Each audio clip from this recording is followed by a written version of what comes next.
Good evening, everyone, and welcome to this week in interview with your host, Anthony Drago. It's Wednesday and it is 8 p.m. And so, welcome to this episode of This Week in Interview. It is a pleasure to be with you as always, a Wednesday night at 8 p.m. I look forward to that because I have wonderful conversations with my guests every Wednesday night, and I get to share those conversations with you. I want to say a very special good evening to my regular listeners, regular guests, folks who come on every Wednesday at 8 p.m. for the last 10, 11, 12 years. Every Wednesday they're here. Maybe they miss one or two episodes in between, but they're here religiously every night. And if tonight is the first time that you're listening to this week in interview, a very hearty welcome to you. Also, to the management of Radio SBE in the Toronto market, I want to say good night to you because they carry this week in interview live on Radio SBE online. And RVR Jams Radio in Dominica on DigiPlay Channel 59 carries this week in interview live as well. So, welcome everyone. Gather around, share live, let people know that this week in interview is on. And we're going to be, as usual, we're going to have a tremendous conversation tonight. My guest tonight is Nurse Rosie Felix. If you follow uh, politics or this week in interview in Dominica, you know she's a staple. She's a very passionate soldier on the front line of protests. I shouldn't just say protests, but advocacy. And I thought I would bring her on, especially in the aftermath of the activities of of the May 19th protest when we had police really having some aggressive interaction with protesters with tear gas and rubber bullets and all kinds of harassment and in the aftermath of that tremendous amount of arrest. Even up till today, I understand there was still folks who were having to report to the police and getting detained and letting out on bail. And so I decided to invite Nurse Rosie. I invited a few um, other ladies as well because I wanted to explore the aspect of protest that from a woman's point of view, how because and just explore the dynamics of that. But unfortunately, uh, the only one that could make it tonight is Nurse Rosie. But Nurse Rosie is sufficient if you're familiar with her and you hear of her passionate uh, contributions on social media and on the radio. You know that she is more than adequate to carry the mantle for herself and her sister advocates. And so, folks, I don't want to take too much time because we only have an hour, and the topics that we want to cover are very broad. And so, without much further ado, I would like to introduce you to my guest, Nurse Rosie Felix. Uh, Nurse Felix, welcome to this week in interview. It's a real pleasure to have you. Good evening. Thank you, Mr. Drago. Good evening to your guests. And wherever they are on Dominica or the US, so special good evening to my girls in Toronto listening. Yeah, we have a online radio that broadcasts in the Toronto market. I think the audience is primarily Haitian, but there are also some Dominicans are listening via that God way as bless well. you. And of course, in Dominica, RVR Jams carries us on DigiPlay Channel 59. Well, we have listeners throughout North America. We have increasingly we have more people tuning in from Dominica. We have from the UK, and of course, because they're Dominicans and Caribbean people all over the world, we do get feedback from many of those jurisdictions as well. So Uh, your listenership is far and wide. the relationship is far and wide. And also, what we see is that a lot of folks catch the because there's a lot of competing activity on a Wednesday night. We see a lot of folks catch the program afterwards because it continues to be live. We have the YouTube channel, This Week in Interview YouTube channel. We have TDN Radio. We have also This Week in Interview has its own Facebook page, and This Week in Interview Facebook page. For people that don't do Facebook, we have TDNTV.net, and some folks listen to us while they're driving on TDNRadio.net. Oh, So, however you're listening to us, welcome so tonight. your Uh, net I is want to give you cast far and wide as well.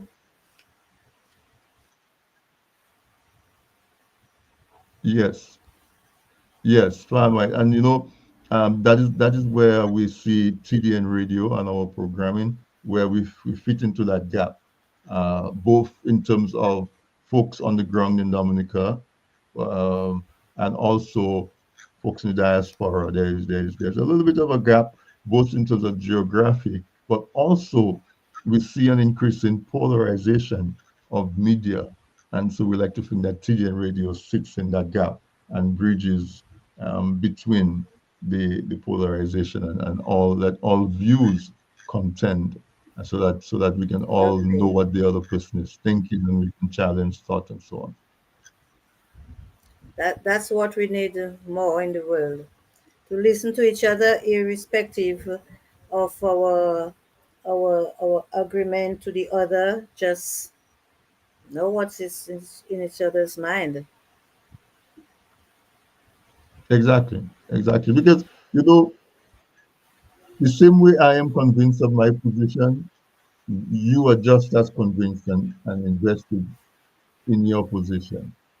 And sometimes we are so sure of that our position is the right position that we wouldn't even consider that somebody else could have an alternate position.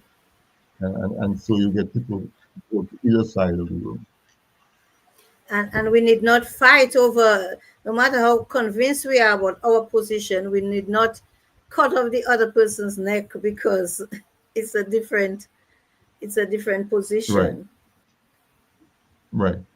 And you know, I will say that after 25 years of dealing with the incumbent government in Dominica, and having friends, good friends, who are very staunch supporters, who remain staunch supporters after 25 years, and having to resolve and reconcile, this person is such a rational and logical and good person. Why can they see it from my perspective? Having to deal with that, kind of helps me to deal with what's going on in the US right now, because you're so sure that what is on the other side is wrong, that you sometimes you tend to want to think that people who support that side have an ulterior motive or they have malice, but it's never that. It's just they see it from their perspective most of the time. And also the standard that's used is different. So for example, if we're talking about truth and justice, some of us use the Bible as the measuring rod. Hmm. Others will use something else for the measuring rod. So when you have different standards of measurement, you will always have different results. Exactly, and that is so important. Tolerance, and it's a certain type of humility, um, to really accept that they leave space for somebody else to have their own convictions, and leave space for you being absolutely correct, but new evidence and new development might prove to you that what you thought was the absolute truth, it actually was not. you know there's a certain Definitely. humility that has to be there. But let's backtrack, and I want you to introduce yourself. Most people who know you, of course, know that you are a nurse. You were a nurse for many years, and in leadership in nursing, actually. So let's give people a little bit of an introduction of who is Nurse Rosie Felix. Okay, so I'm also a midwife. I don't like this part to be left out. So I'm a nurse for about 30 years, 36 years, and a midwife for 30 years. No, those are two separate professions. So you can see I've Mm, got two professions. And so, yeah, so I've practiced only in Dominica. And I've done education too. In fact, when I was a little girl, I always wanted to be a nurse, and I said if I didn't get to be a nurse, I would become a teacher. I get to do both. I got to do both because my last 7 to 9 years thereabout, before going into private practice, I spent that at the Dominica State College training nurses and midwives. Um, my okay. backdrop as a when I was very young, I was very shy. But when I got into nursing, I believe that's where I developed the passion for advocacy. And I was president of my nurses association on 3 occasions. And the issues of nursing are very many nursing working Mhm. conditions and so on. So I got myself into a position where I needed to advocate for the group of professionals that I was privileged to lead. And even outside of my profession, um my heart just goes out, when I see someone is being taken advantage of. And I like to give this example. I went to a supermarket. That's probably about a couple years ago. I went to a supermarket, and it was very quiet. It was in the morning. There was one gentleman, elderly gentleman, who had come back to the supermarket because he forgot what he bought. And there was the staff quarreling with the old man that they were not responsible. Once he had cashed it, they were not responsible, and everybody was just on the back of that little old man. And I stepped in. I said, but what am I hearing? You all should, I can understand after he is cashed, you're not responsible, but just tell the old man, well, we haven't seen your grocery, we do not know what happened to it. Listen, I just burst out and got on their case. The place went quiet, quiet, because here was an old man that needed somebody to speak up for him. So I'm a person from a very long time. I cannot see injustice. As a nurse in the clinical area, when I worked at the hospital or in the health center, I spoke up for my clients. When I was at the Dominica State College, I spoke up for my students. I wasn't afraid to do a one-on-one session with them. Since some no class today because my teaching the teaching and learning environment is not conducive. And they would say, so miss, what do we do? I say, well, I don't know, you decide what to do. We came to class a second week and it was the same thing. And by the third time they decided going up to the college. And before the day was over, the simple things that were needed just from a supermarket in town was brought into the classroom. So Right, right. yes, but there are many people who they're not happy with injustice, but they don't have that boldness and or that courage to speak up, the moral courage. They don't have what it takes to speak up. So I would say, as a Christian woman, as a Christian woman, my strength and my boldness is from the Holy Spirit. The Lord has not given me a spirit of timidity. It's one of boldness. So I feel that's where my moral courage and stuff comes from. Um, so as a woman, also I've been drawn to advocating for women.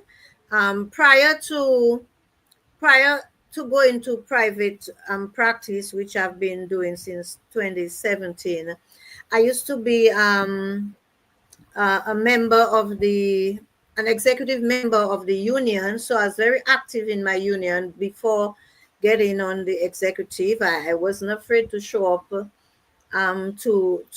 a protest, a demonstration, to speak up, for people, or for myself.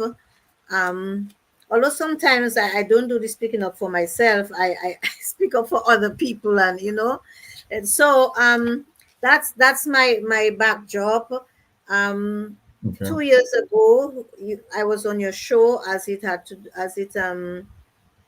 do with the attorney general, who at the time Dominica was voting for a new president, who referred to the now Kalinago chief, Mrs. Sanford, as a drumstick. Remember that? And I just felt a fire in me, hearing that, and decide to take to the streets, and with my bell, and and since then I've been ringing that bell for justice, ringing it for free and fair election, ringing it against abuse of women, whatever the case.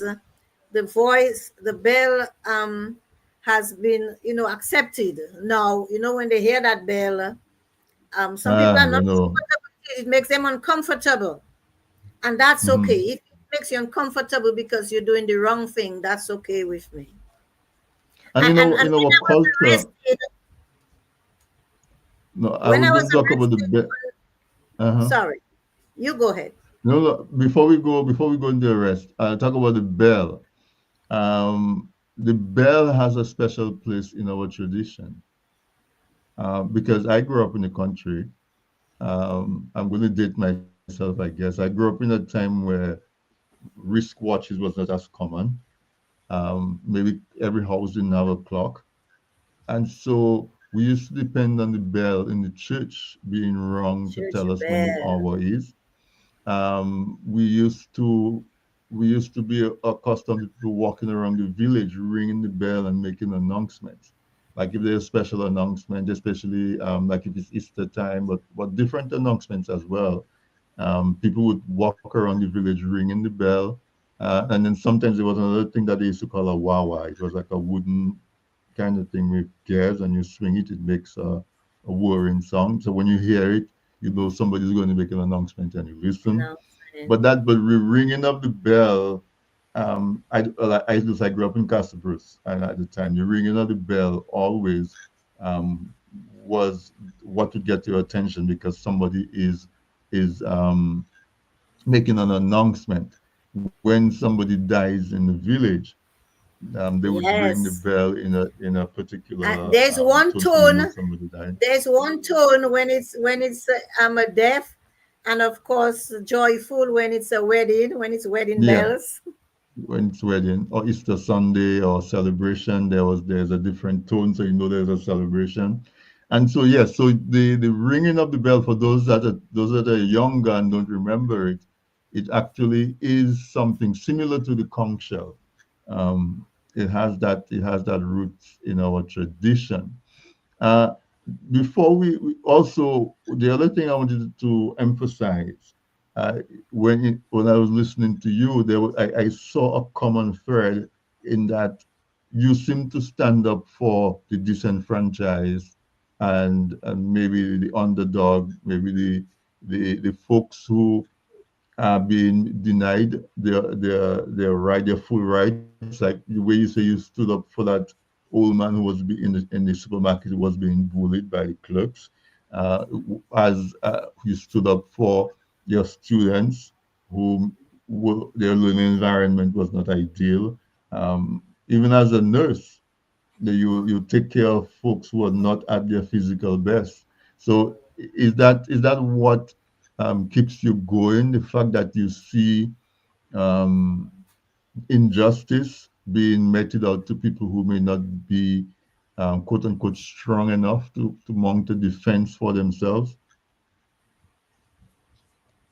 Yes, for the most part, and throughout my career at the Princess Margaret Hospital, now the Dominica China Friendship, um, even advocating to the physician. Sometimes a patient is in a situation, and I needed to speak with the physician and say, listen, this is what is happening to this patient. I think we should consider um, another treatment, or even speak to the patient. I recall once, there was a patient who was diagnosed with Hmm. cancer, and the patient was in a good frame of mind, and the doctor, now I recognize and appreciate, you want relatives there with that patient to break the news. But it was like several days before her family could join, and it was like she was in great suspense, and because they're giving the clues, okay, we want to talk to you with your relative, and I'm seeing the lady is quite in a position, and there we were, the staff were there because we could also give that support to the client. And I spoke with the doctor, and he finally spoke with her. On another occasion, as a midwife, I had this client who, Hmm. um we wanted, the obstetrician wanted to buy time as far as it concerned her pregnancy, and so that the babies could grow some more. But here was a depressed woman not eating, and we counting on her eating to grow her babies some more, and her condition was deteriorating. And I called her husband, and I spoke to she and her husband. I said, listen, we need to speak to the doctor. And then we had a conversation with the doctor, and he went on to take the babies. And we're talking about 20 years ago, and this mother has to raise up this conversation each time, because I intervened. I had Right. one doctor, on one occasion, I called him, and I said, listen, this is my findings. I think you should take this patient to have a cesarean section. And he said to me, but that has not been my finding. I say, well, this is my finding. And I came to work in the morning, met, took over from the night shift. This woman had labored all night already, and with no progress. And I called the doctor, and he said, so, Miss Felix, are you saying I'm lying? It so happened. It was, well, I don't want to give too much details there, but I said, well, if I say, I'm not saying that, but if you're saying you are the one lying, don't get into the politics, because we don't need liars into politics. So I had that freedom, to speak with that, doctor on that level. So yes, and I do it for humility, um, from an informed position, so that I don't make a Right. fool of myself, or full of somebody that I'm trying to speak up for. So I right. So from an informed position, and as with humility, I don't go, and I never in the past, I never went to the media unless, when I go to and media is part of advocacy. Going public is part Mhm. of advocacy. And many people are upset about that once you go to the media. But I never go to the media unless I would have first done the dialogue, the writing of letters and so on. I did that a lot, and some people would have you believe when you go to the media, that's the first time, and you never had a discussion. That's not my experience. That's not my experience. And when I taught nurses and midwives, I try to, because that is part of our work for sure, because somebody has to stand in the gap between the patient and the doctor, or the patient and that whoever that person is, that third party who is not considering their rights, not maybe so not necessarily um mischievously, but unconsciously. Somebody need to bring something to somebody's attention, and to Hmm. get it, Hmm. to get a better outcome. And I love this. I love this. Right, because as a nurse, you could easily um, be on the side of the doctor. You know, a client or a patient coming in, it could be the patient against the institution, against the establishment. And so, again, it speaks to your natural tendency to be on the side of the underrepresented, as a counterweight Correct. rather than joining with that. So I find that that is what is commonly threaded through. Now, you talk about going to the media as one, how you say it, one tool in your tool belt, one where you first would bring the attention to whoever it is that can make a different decision, have a discussion, write to them to let them know it's on a serious level, and then you say you go quote unquote to the media. But how does the access to social media make that challenging? Because we see so many people, the first thing they do is turn their camera on and go on Facebook and broadcast. How do you, maybe sometimes that's necessary because it's an activity that's going on at that point in time. But how do you put that, manage that process so that you don't jump the gun, so to speak, and go to the media? Because I guess once you go to the media, people become defensive because now they feel like they have a risk of a reputation being damaged. So how do you manage when you decide that you're going to go to the media? Well, in recent time, the issues that are already out in the media, um, that that I have an interest in, I did not introduce it in the media. So, for example, those issues with electoral reform, and the issue with the Attorney General um, calling Mrs. Sanford the drumstick. Those issues are already in the media, so it Right. was not difficult. But back then, when I was the president of my association, Nurses Association, um, we never really went. Well, sometimes they would issue a statement. Even for example, on International Nurses Day, that was always an opportunity to issue a press release, speak about positives, achievements, so achievements or concerns that the employer would have addressed, and then I would go on to long-standing issues that still need addressing. So that's how I would take it to the media. Or if we had say issues unaddressed, but we've been writing and writing and no response, then for example, an issue we had when I was president was an issue of bullying in the workplace, and we did a lot of writing, corresponding, and then we we did not go to the media. We went public with, say, picketing, and naturally Mm. you attract the media. You attract the Right. media. But as it concerns, say, Facebook, just pick up a camera and film something. No, I've not gone down that road, per se. But if the issue is already in the public domain, and say I go out on the street and the camera speaks to me, then I respond accordingly. All right. So And now let's if talk there's about. something I did not want to say because I don't think it's appropriate or it's the wrong time, I'm never afraid of speaking to the media. I don't think the media can force me to say what I don't want to say yet or what I don't want to say at all. So I would just say Mhm. no comment, or that sort of thing.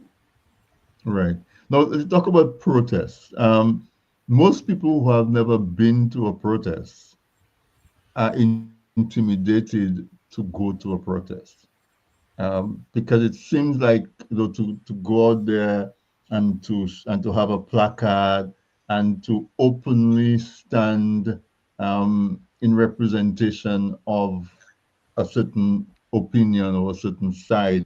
Most people see that as very risky, almost like putting yourself up on stage.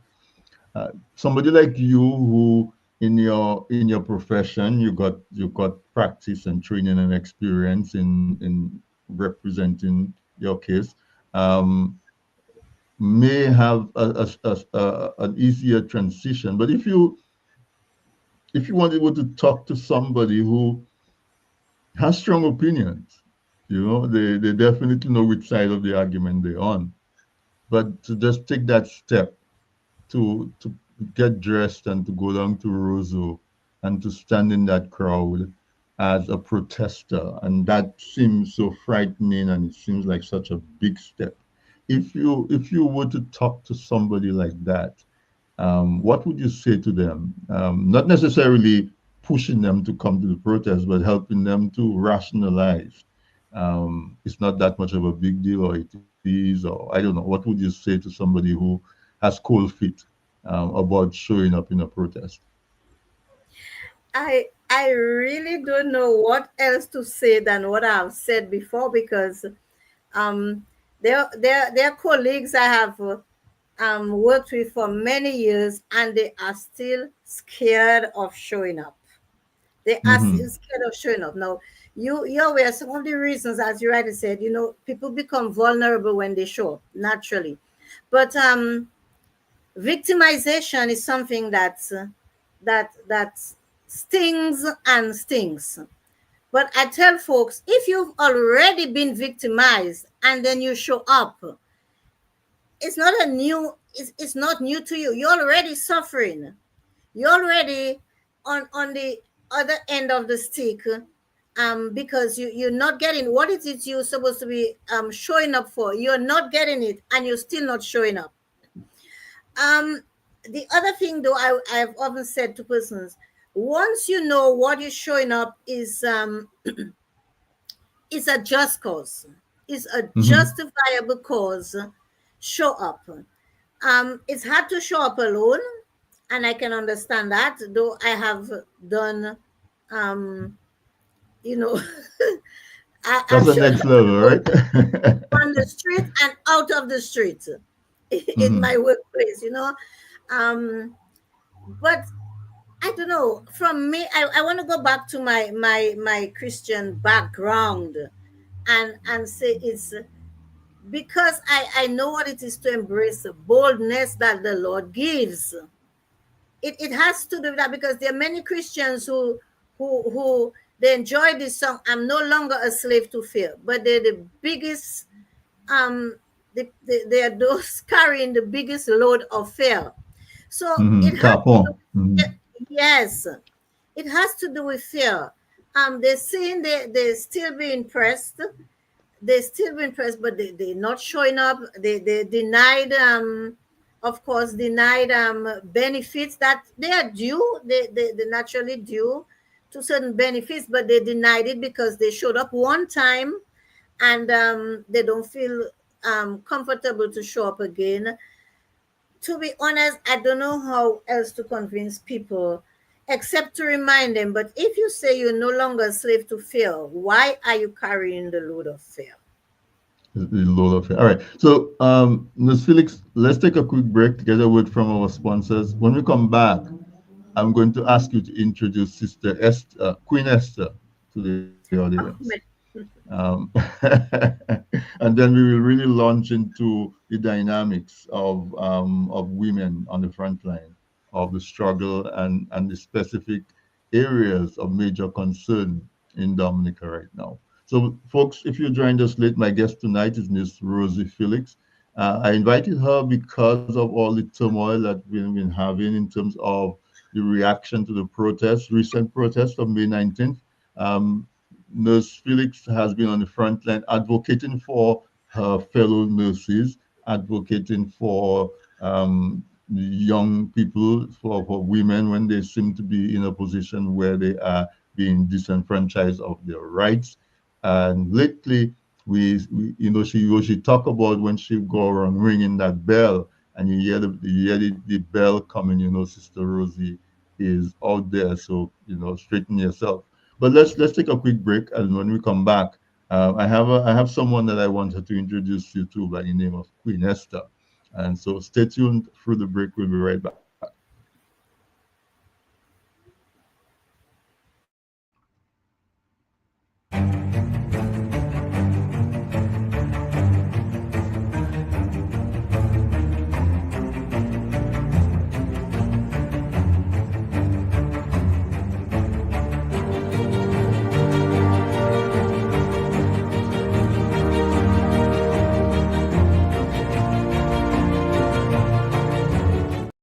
Presented by.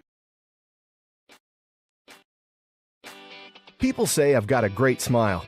Well, I have to say, this is all thanks to the professional team at Beacon Dental Group right here in Dorchester, Massachusetts. I've got world-class dental care. Beacon Dental Group has expert and caring staff dedicated to providing the most advanced and satisfactory treatment in all aspects of oral health. Their services are designed to meet your needs and give you a perfect smile, too. General checkups, cosmetic surgery, Gemini laser service, and advanced procedures, all in a state-of-the-art facility. Call or visit Beacon Dental Group today, 1026 Blue Hill Avenue, Dorchester, Massachusetts, or call 617-282-2146 for a smile that lights the world.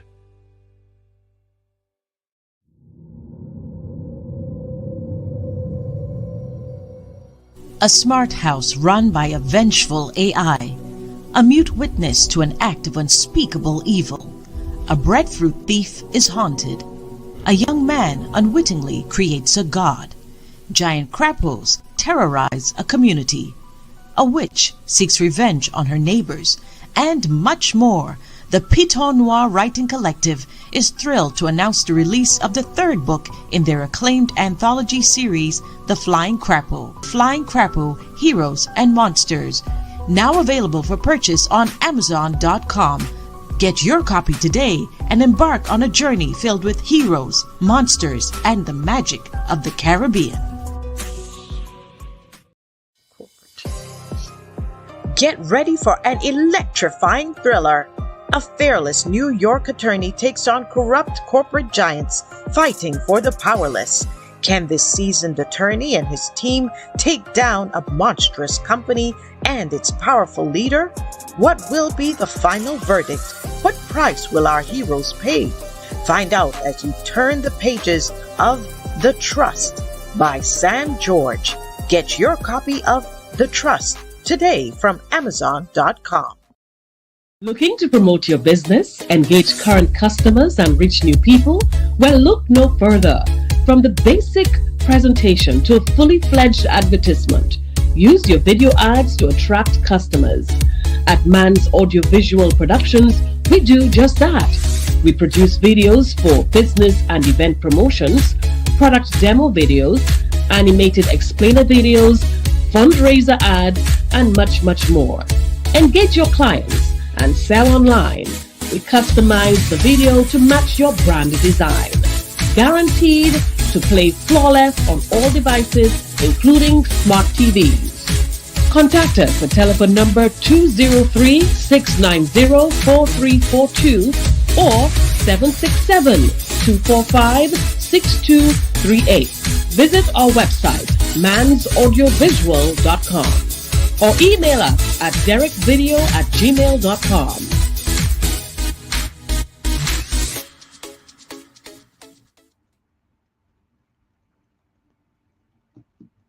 All right, welcome back. Thanks for staying with us through the break. And my guest tonight on this week in interview is Nurse Rosie Felix.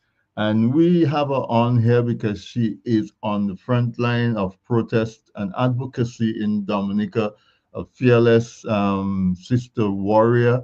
I like to describe the folks who come out and are not afraid to voice their opinion in the public.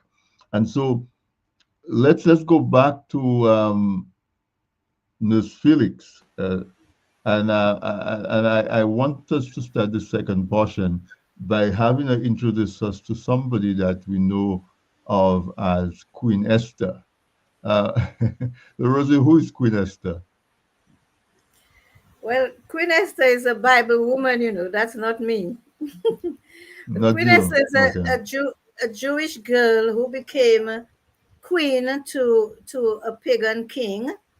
Um, but some of his subjects, and one in particular, was planning to basically to wipe out the Jews, because the Jews were, enemies to pagans. They had a different god than the pagans, and so Queen Esther was an orphan, or Esther was an orphan, and when she became king and realized her uncle who had adopted her um, found out a plot, for this guy to wipe out the Jews. So her uncle said to her, "Well, you are in the palace for such a time like this. You've got to do something to save your people." And she called a fast. She called a fast as the people to pray, nothing to eat and drink, including even the animals were to fast. And her uncle told her, you are in the palace for such a time as this. But when she realized the seriousness of what her uncle had laid on her and her responsibility to save her people, she said, "I shall go to see the king. If I perish, I perish." And she went in those days, if you know any little thing about, the how the queen was to approach her husband, the king. If she did not have his permission, she could get her death. But she approached the king without appointment, without permission. But the king saw her, and it's a long story. Esther saved her people. So Esther's story I read in the Bible, and then I saw the film, and it just resonated with me. And I actually had a little experience. Again, it was after a protest. It wasn't a street protest. It was a T-shirt protest. In 2007, the Dominican Nurses Association, we were celebrating 50 years. But we had serious issues with security at the hospital. So we called a meeting. We did not withdraw our service, but we went to work with T-shirts saying, reading at the back, 50 and fed up. 50 Hmm. and fed up. We went to work with those shirts. So we were giving nursing care, but those shirts. And the prime minister called us to a meeting, the executive of the DNA. At least three of us went to that meeting. And after the meeting went well. But as we got to the end of the meeting, the prime minister said to me, "Ms. Felix, I need you to write a letter to me with the issues." No, he had invited me to the meeting as DNA, but he's asking me now to write that letter as the position in which I was holding at the time. So I said, "So I can't write the letter." And I did not finish the sentence, and this man shouted at me and left. That was a morning meeting. I report to work in the afternoon, and I'm in my office, and the sun had set, and I found myself in a dark office that I should have put on the electricity already. And I felt a force in that room. And I said, "But I'm traumatized." That's what I'm saying to myself. And the story and the spirit of Esther just came to me. And I stood up, I put on the power, the electricity, and I said, "Like Esther, I shall go to see the king. If I perish, I perish." And I have never turned back. I'm not afraid of any, as long as It's my right, as long as it's the right thing I'm standing for. I may not show up to everything, but when I am my spirit, when the spirit leads me to, puts a fire in there, and I can't stay home. I can't stay home. So you put on the persona of Esther. Correct. Right. So that brings me to the crux of our discussion. Women on the front line advocating for change, for improved conditions, for benefits, whatever it is that women find themselves on. In Dominica, for example, I know I see you in some of the protests about democracy and electoral reform. I believe I've seen you in environmental protection situations as well. But as a woman, are you a mother? But Yes, as a I'm a woman, mother, I'm a a wife, wife, a mother, auntie, and then whatever it is, women, we know the role all that of the women above. play, especially in our society, where you have that extra responsibility that they have people who depend on you directly. Um, how does being a woman factor into the decision to put yourself in situations that may turn to be risky, that may turn to be a hazard to your health in protests, and may get roughed up or whatever it is, or even victimized. Let us say, how do you take that into calculation when you're deciding to go out on the front line? It begins with the conviction for the cause. Nothing. It begins with the conviction for the cause. Um, Success in many occasions. Um, After advocating, you're listened to, and you get results. And even when you don't get results, I believe in letting the record show. Even if there is no result, I believe in standing and let the record show that I stood for such a cause. Okay. Victimization, yes, I did say victimization um, stings. And very early o'clock, even before I started advocating or protesting um, against bad governance and bad politics as it is now. Many years when I was just advocating for better nursing um, conditions, I have been victimized back then, or my children. My husband has been victimized. My um, children have been victimized. Um, for the most part, but that has never stopped me. I always discuss with my family what is it that I'm about. I get their support, and the conviction, in other words, nothing can stop the conviction. Now, I would be ashamed if I were advocating for something that is unjust, or wicked, or just not right. But the conviction, and one of my many favorite scriptures is, blessed are those who hunger and thirst for righteousness, they will be satisfied. So when I stand on the word of God, you can't move me. You can't move me. So victimization, yes, I've been there, done that. My family, yes. Danger, yes, is a possibility. But when I go out in protest, violence is never on my mind. It's not the last thing on my mind. It's never on my mind. I don't plan to be violent. um i I just don't think of it, except in recent times, of course, since the police have been doing the tear gassing thing, and you know and so on. As a matter of fact, 2 years ago when I had this we had the protests against the AG calling Miss Sanford the drumstick. I went out a few times with a couple of the women, and on one occasion I stood with my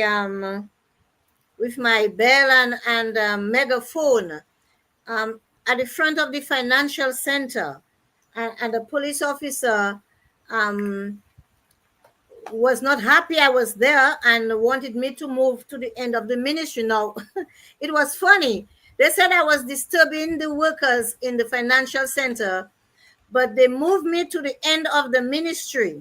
So it was okay to, he kind of handled me, I wouldn't say roughly, but he handled me definitely and escorted me to the end of the ministry on Bath Road. So I say, is it okay to disturb the workers in this building versus the other building? But I was not afraid. I have been on one occasion I got real close to again, it was close to that Negmao, and it was the same thing about electoral reform. And some people, you know, grabbed the barricade, and then most people wanted to go see the president. We wanted to go see the president. It wasn't to harm the president. It was Mhm. to have a show that we were not happy with whatever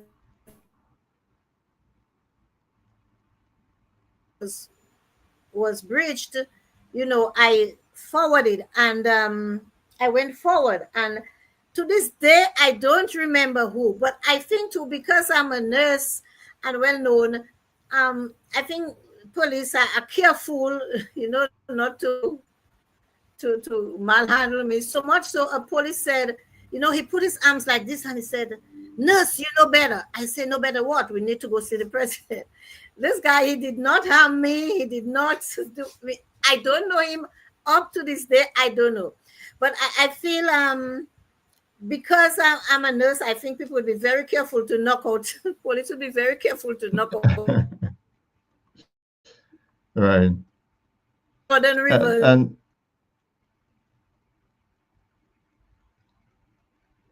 having a little bit of an internet issue. Mhm. me, but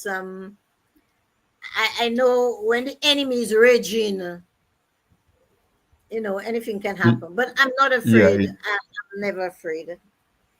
I see one of the another sister who is a lot time Eldika John is shouting you out and calling you big sister Rosie Yeah, Sparks. yes, Elika Yeah. is a sister spark. She's a fearless one too, because Yes, she got arrested some time ago and charged and so on. She's a warrior herself.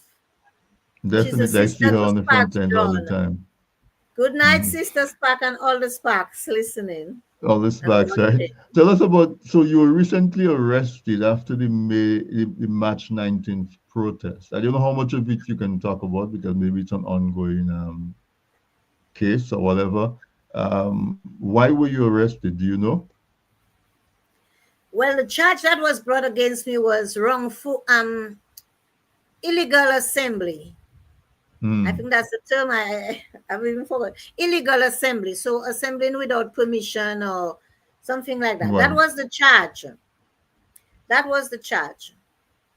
Um, of course, nobody. It's our constitution gives us the right to assemble, and we don't need to ask the police to assemble. Certainly, if people are protesting against a government, that's a right, and That's all right. which I don't know which government anywhere in the world gives people permission to protest against the government. If you protesting, you write and ask permission to have a march against child abuse, um, domestic violence. Um, they always give permission for those things. But to say we're going to protest because the governance, bad governance, a corrupt government, um, and in this case, I don't think they would ever give permission. Commission. They would ever Look, give permission. let's talk about some of the actual issues that draws you out as a that you strongly advocate for improvement, and draws you out passionately to protest.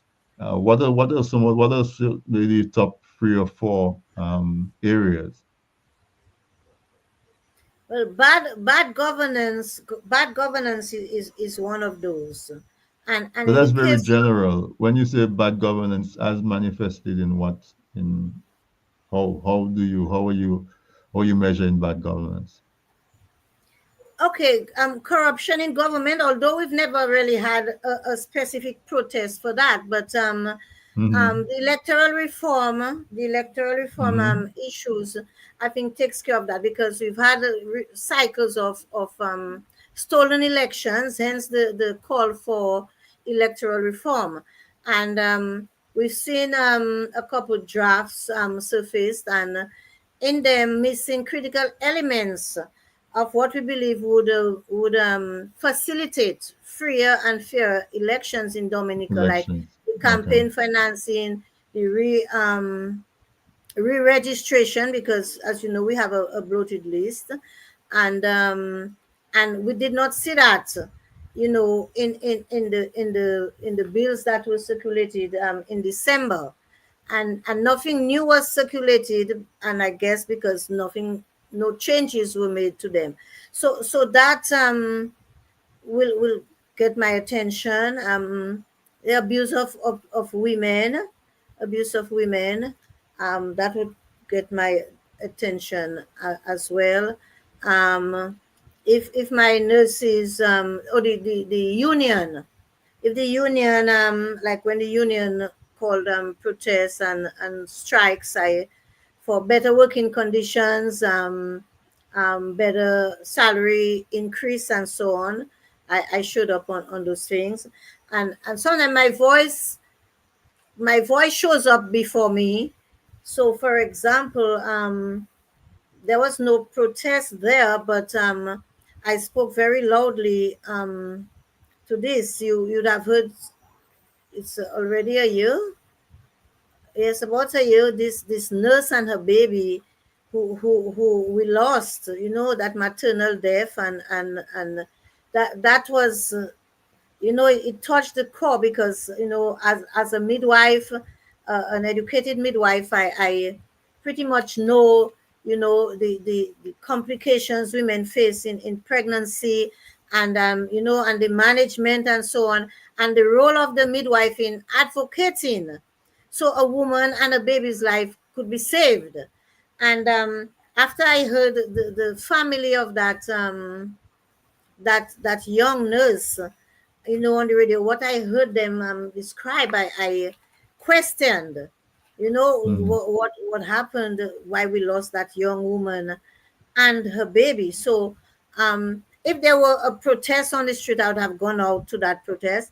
But I just made a very strong statement, um, quoting WHO and what it says about preventable maternal death. I felt strongly about that. So I mean, I won't go out to protest on everything, but there are Mm-hmm. some things. It's like, I wouldn't think twice to go out, and certainly electoral reform is one of the factors that, because of a lack of electoral comprehensive electoral reform, we have, under bad governance, you have a lot of things. Basically, the public service is in disarray as a result. You see, it's Mr. Drago, it's been a war has been declared on Dominica several years now. Now, war is not necessarily the absence of conflicts. In this case, in Dominica's case, we've had war on the minds of the people, war on voters, as far as it pertains, large scale bribery, war on our women who need a job or a promotion, and the war that's on the women is the sexual abuse, what women have to go through before they can get a promotion or a job from the male pal rep. You understand? That's war on the dignity of women, war on integrity in government, war on our institutions. One of the sustainable development goals that I love, there are many of them, 18, and one of them is about strong justice and strong institutions. Listen, there's been war on all our institutions across the board, and that's why we are where Definitely.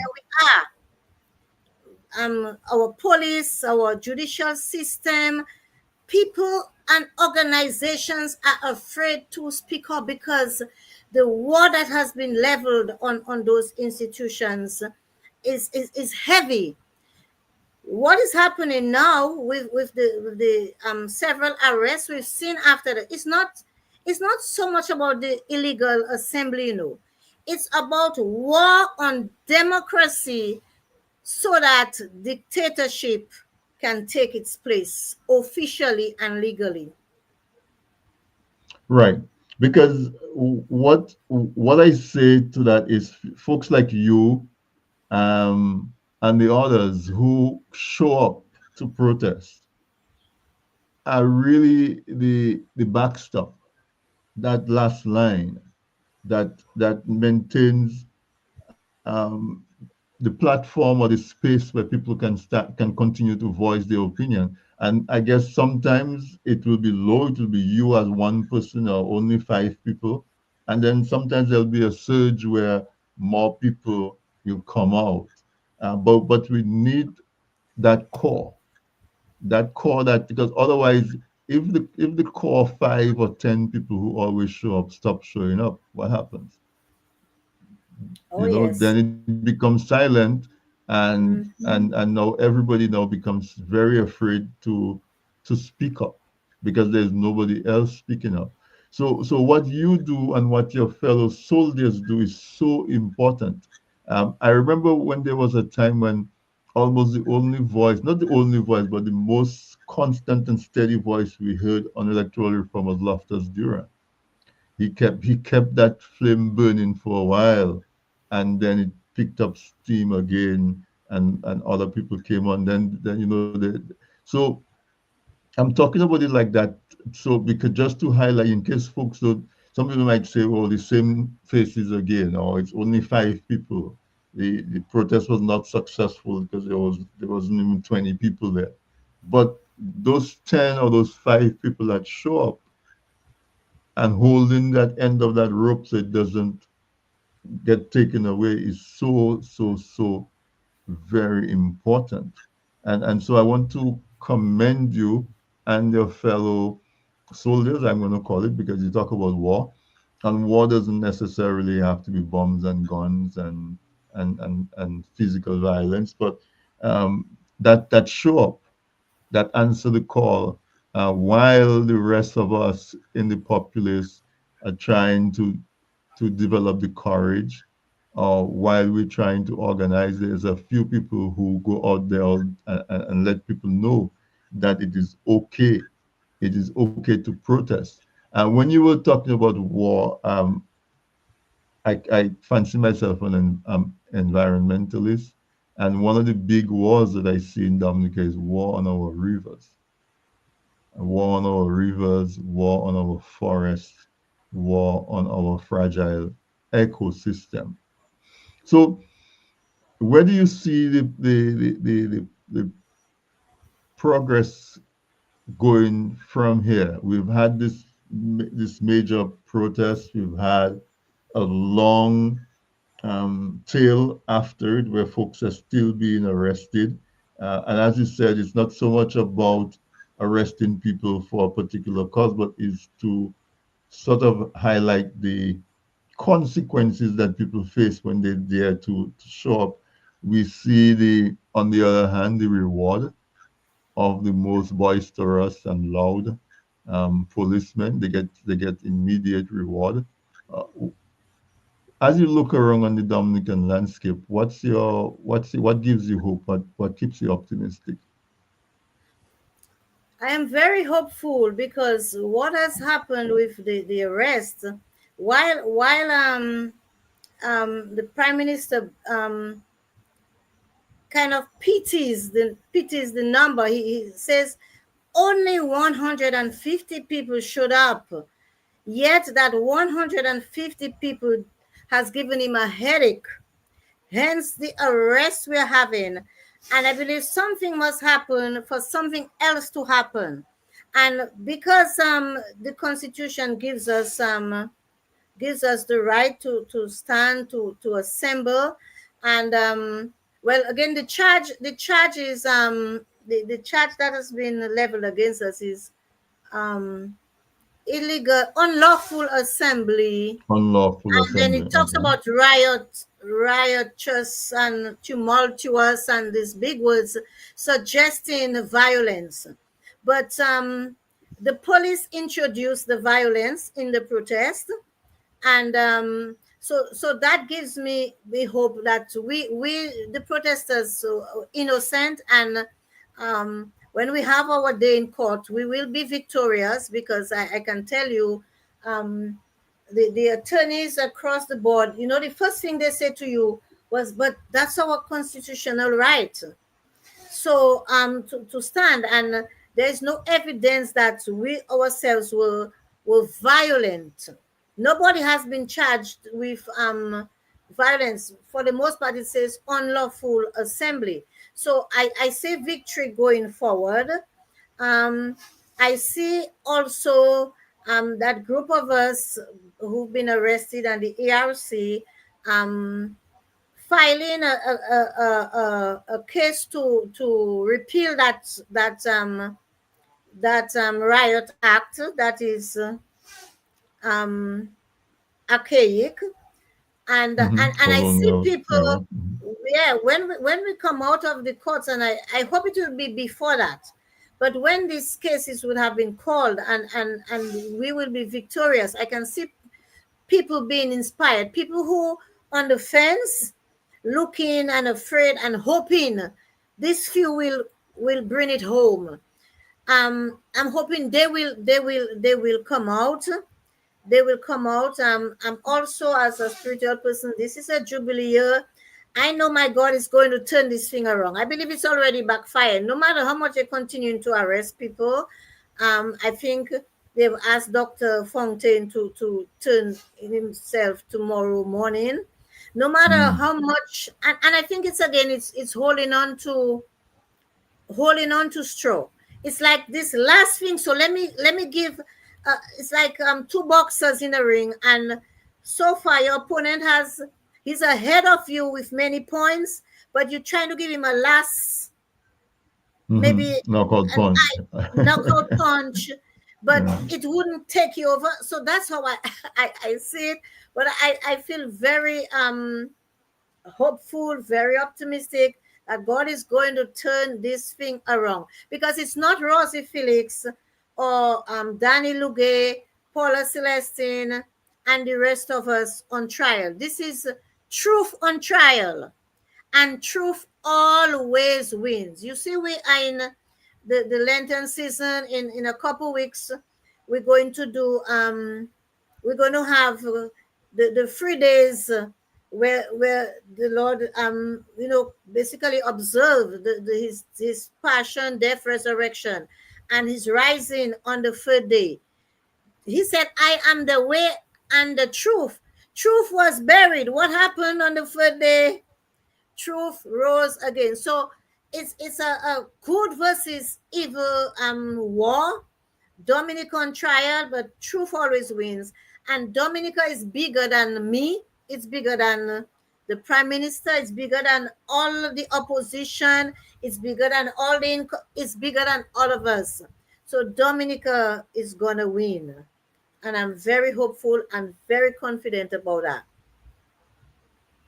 And so, in the spirit of Harriet Tubman and Rosa Parks and Queen Esther and all of the women who have found themselves standing shoulder to shoulder with their men, um, we want to say thank you, and also we want to wish you continued strength, continued conviction, and continued success as we approach the end of this conversation, I want to give you the opportunity to, I don't know if there are areas that we haven't covered that you may have wanted to have to speak on, but I want to give you the opportunity to just talk for a few minutes about folks, let people understand. I know you did some of it a while ago because you spoke about bad governance, you spoke about electoral reform, you spoke about abuse of women, but let's just speak to the people who may never come out to protest, but maybe they donate $10 so the people who are out in the hot sun can get a bottle of water to drink and some refreshments. Or maybe they just support you. Maybe when you post something on Facebook, they sneak and give you a like. I don't know.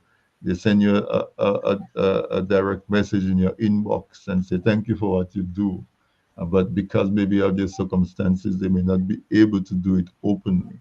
I give you the opportunity to just talk to everybody right now about your fight that you've been fighting for so many years. Thanks, thanks. First of all, I want to salute the many women who come out and to the front line in defense of Dominic. And while Paula Celestine, Blue Blue, Clementina, and I've forgotten Clementina's last name now, and so quite apart from the four women who have been arrested. Listen, there are many other women who come out, and elderly women too, who Hmm. are Yes, out yeah. there month after what they just have to get, you know, the notice, and they out there. Women with with health conditions, diabetes, high blood pressure. You see something about a woman and our fight for our family, for our children. Because women, we birth the whole nation. I'm not saying we do it without the men. the, we need the man's seed, but we bring forth birth. So there's something about women, and I see there are times I go out to this thing and I see more women, and a lot of I haven't seen the so many young women. So I want to salute um those who've been arrested, but the many more that have not been arrested but have been coming out long even before me. Because when I asked them the age, just one woman today asked her age to me, she's 72. I recall one time we had a meeting at the arch and she fainted, and being on spot, I had to assist her, resuscitate and what have you. So there are many women coming out, who are out there. I salute the men too, because we do this together. We do this Hmm. together, men and women. We the matriarchs and the patriarchs of Dominic. We're doing it for country, and yes, there are many, as you rightly said, who put out their money, who produce, send out food, water. Just name it. I want to shout out to my Spark, sister Spark, Daria Eugene, Daria, and another woman, I don't know her name. They cooked, one did a pot of pela, one did a pot of pumpkin soup. So we could eat after the protest. And Daria, explains she had when the tear gas, the police fired the tear gas and the rubber bullets and all. Her back was already turned, living, and they shot her in the butt, with that rubber bullet. So yes, she did not get arrested, but she stood and she suffered for it. So yes, these women and all those who put it, and you're right. As I go about my business, and the messages on the phone, on Facebook, yes, there are many people, and it is a fact that not everybody called to do everything, Right. but at some point we all have to reconcile with love. We all have to reconcile with truth. We all must reconcile with justice, with fairness, and we must all reconcile to stand for Mad Dominic. Because whether we abroad or we here, this is the country that gave us birth. So that's how I'd encourage those who are afraid, especially the young ones who are afraid to come out. We're fighting for them. They're complaining, and we hear oftentimes the young people are not listening. They are listening. If you listen to the songs they are producing, if you listen to their complaints about the dream killer, they are listening. What is keeping them back? I don't know. They prefer zero to come in on the front line, and stand up, with the other adults. They can't say there's no example. The adults are showing the example. I do not know what I really can't put my finger on what is keeping the youth, but we're fighting for our next generation. We're fighting for the next generation. So my encouragement to everybody is reconcile with the country that has given you birth, reconcile with love, reconcile with truth, reconcile with justice, reconcile with good governance, reconcile with a better Dominica. And I would end there. And for those who are afraid, go read Queen Esther's story. Go watch the film on Queen Esther and get some Esther power. And let's fight to regain our Dominica. We can do Because better. We must do there's better. strength in numbers. There's definitely strength in Certainly, numbers. Yeah, certainly. maybe for every protester that shows up, there's 100 more people who have the same opinion or same view that doesn't show up, and I believe that is why, even if in the same breath that it is said that the protest is just a few troublemakers, people know that every one protester has 100 others at home that didn't show up for whatever reason, and so Definitely. the numbers are there. 100 protesters probably represent 10,000 people. Yeah, And they'll eventually come out, because you see this series of arrests that's going on is going to lead to something else and something else. I tell you, I'm hopeful. yes, definitely, and things turn on a dime. So we just have to keep the faith. As you said, the five things that you called out a while ago, none of them are. Nobody can say that those are destructive.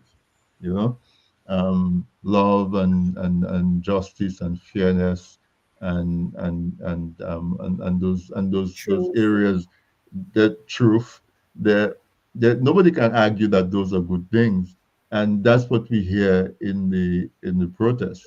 We don't hear anybody advocating to burn down buildings or to throw stones or to fire bullets. I've never heard any of those things in a protest or in a meeting or in any serious conversation. Every time you listen to what people are asking for, it's as you put it in a basket: better governance. Correct. Better governance that's going to result in better outcomes for our people. For everyone. Permit me, I forgot to mention the Imo News reporter. Again, a Yes. woman doing her work. I want to salute Miss Sona. I hope I have the pronunciation correct. Benjamin. Hmm. I didn't see the attack on her. I did not see it live, although I was already at the protest site.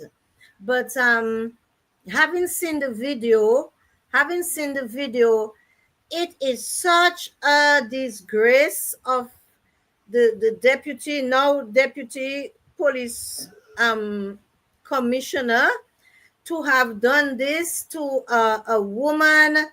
um, a reporter on the side of the fence with you. There were two other news persons. Cameras are on you, and you going at that length to just get her out of there. That was such a disgrace. It is shameful. Um, this officer should have been sent on administrative leave. but that didn't happen. We saw him rewarded. Um, Journalists all over the world are looking now. I often, look up what's happening to women in other countries, journalists being violated, being murdered. When I saw this, in fact, I spoke to Soana before I saw the video. After the police had fired the tear gas and some of us took refuge in the People's Park, so Soana was there, and that's where I learned that the officer had attacked her. Interfered for, And yes, and but when I saw the video, I couldn't believe almost for a moment that that was happening. What I had read about was happening right there in Dominica. Even after the fact, I did a quick research to make a statement, to write up a statement on that. And it is being said that, attacks and abuse of female journalists abroad is in the world is increasing. And here was this woman, she is strong. I was happy to see how she resisted the gentleman, but he insisted. Shame on Mr. The officer Jeffrey James. He shouldn't be allowed to escape. How can our police force allow a top ranking officer to escape with that kind of behavior and reward him? That's why I say we don't have a minister of security. We have a minister of insecurity, because this is it's disgusting to look at these people promote those who do us harm, and do a woman harm like this. but I was very proud of the way the young lady carried herself. She carried Me herself with so too. much maturity and poise.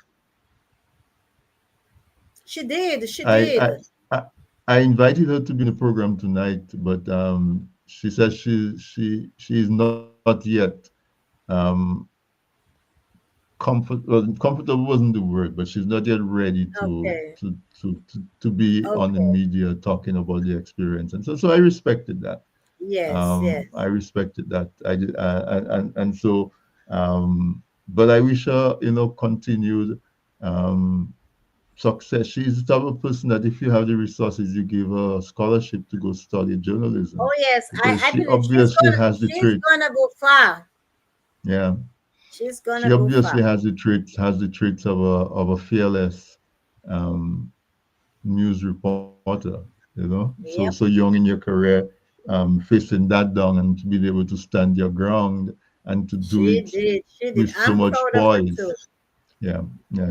I was very impressed with the way she handled it. She stood her ground, but she didn't get aggressive. She didn't escalate. She was just She present she in her own she stride. actually smiled through the storm. She Yeah, yeah. actually smiled her way through the storm. Yeah, she handled it with a lot of grace. A lot of grace. There's a Yes. lot of Grace is the word. much more mature people that would not have been able to find that, either not succumb to the fear or meet the aggression with aggression. She Mm-hmm. just she was very, very graceful. She So was. we've been at this for almost an hour and a half. I think it's time to wrap it up. Uh, final words. Final words. Well, my final words is to Matt Dominic. I like, of course, we all do. Matt Dominic is a woman. So that woman we call Matt Dominic, I want to tell her, take courage. Take courage, Matt Dominic. We on the way. You're on the way to victory. And that matters. All of you listening, and all of you who will listen to this program days and weeks after. Dominica, take courage. We're getting there. We are that part of the movie where it gets worse before it gets better. We will get there. We will get there. But you all must come out and participate when the next time to hit the road, because there'll be other times to hit the road, Jack. The numbers important. If Yes. 150 gave the prime minister such a big headache, migraine, imagine if imagine if 1500 were to have come out. Good. So Right. Right. courage, Right. Dominica. Yeah, definitely. And so I wish you as well continued strength and continued grace, continued courage, and to you and all the fellow women who show up. Thank you, thank And you, thank you for having as you me. said, a lot of women, including the older women, you certain time in your life you plant a tree knowing that you will not be the one that's going to pick fruits from that tree, but that doesn't stop you from planting that tree.